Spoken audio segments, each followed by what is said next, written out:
Salam, damai sejahtera dalam kasih Tuhan. Jumpa kembali dengan saya, Pendeta Lukas Eko Sukoco dari Padupoan Diakonia Mitra Kinasih GKJ Purworejo. Saudara, RHI Renungan hari ini akan angkat satu tema, yaitu 5 tips berdamai dengan masa lalu. 5 tips berdamai dengan masa lalu. Berdasarkan kesaksian Rasul Paulus kepada jemaat di Filipi. Mari kita bersama siapkan untuk belajar dalam RHI Renungan hari ini. 5 tips berdamai dengan masa lalu. Filipi pasal 3 ayat 13 dan 14. Filipi pasal 3 ayat 13 dan 14. Yang demikian sabda Tuhan. Saudara-saudara, aku sendiri tidak menganggap bahwa aku telah menangkapnya, tapi ini yang aku lakukan.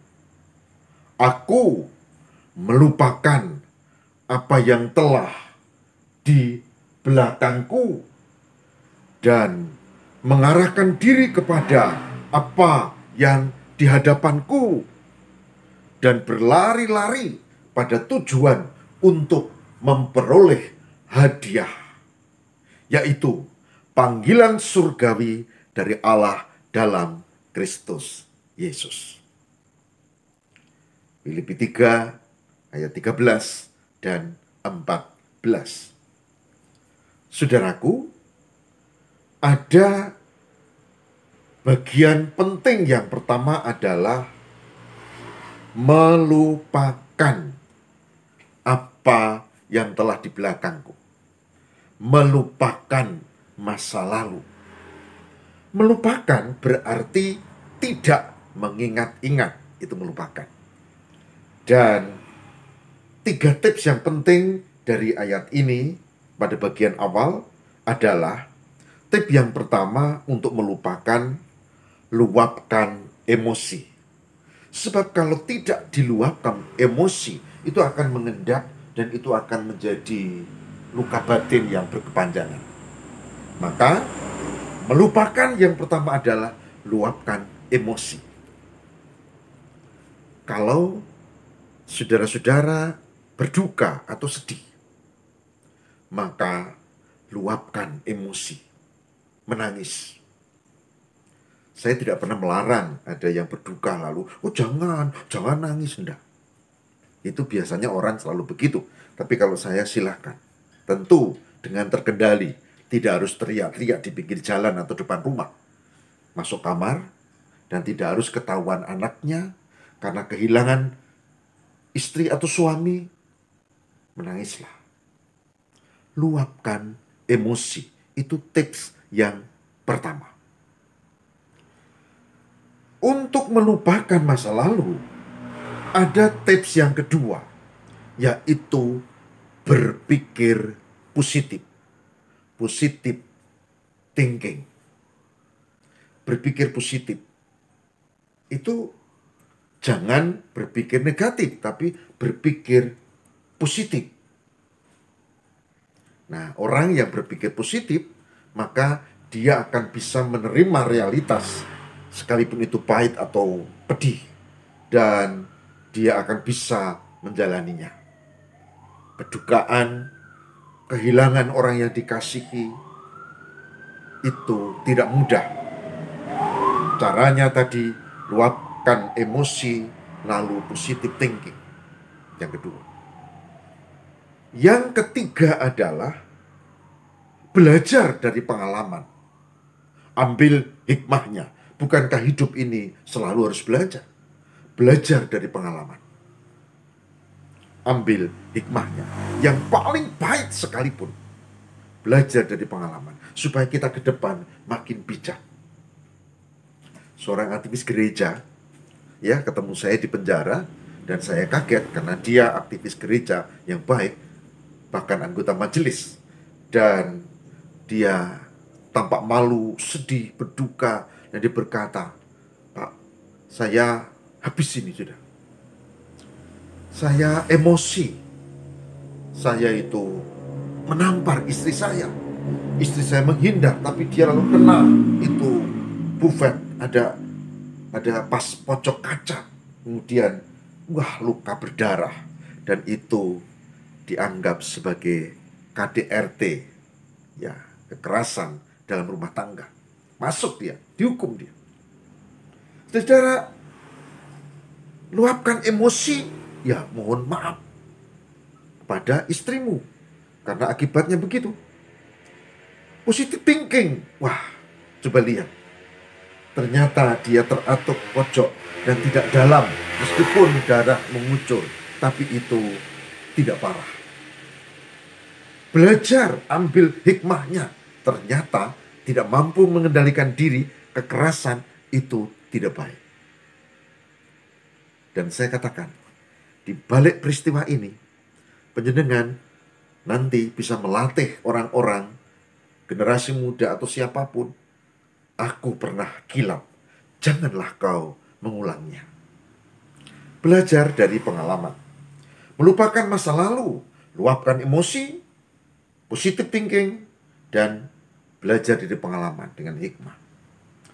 Saudara, mari kita cermati untuk ayat berikutnya.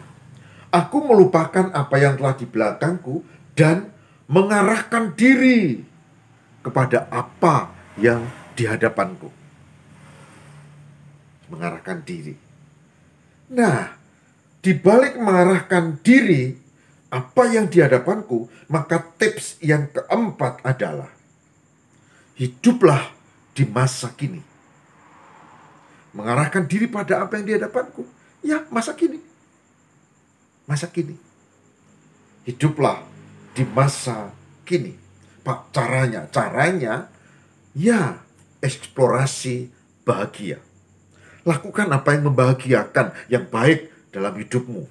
Bahkan lakukan, kalau memang kita ini orang yang berguna, lakukan sesuatu yang baik, yang membahagiakan baik diri, bahkan orang-orang di sekitar kita.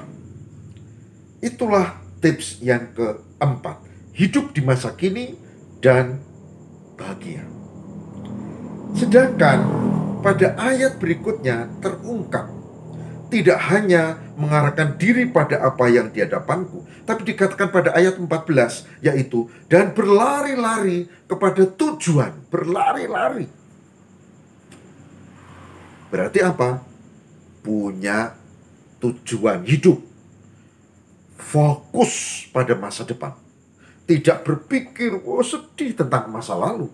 Tidak. Tidak hanya masa kini, yang penting enak, sumben boh. Jangan. Tapi juga harus punya tujuan di masa depan. Berlari-lari kepada tujuan, itu berarti fokus pada masa depan, selain masa kini. Ini, saudara-saudara. Maka, tips yang kelima adalah fokus pada tujuan dan masa depan.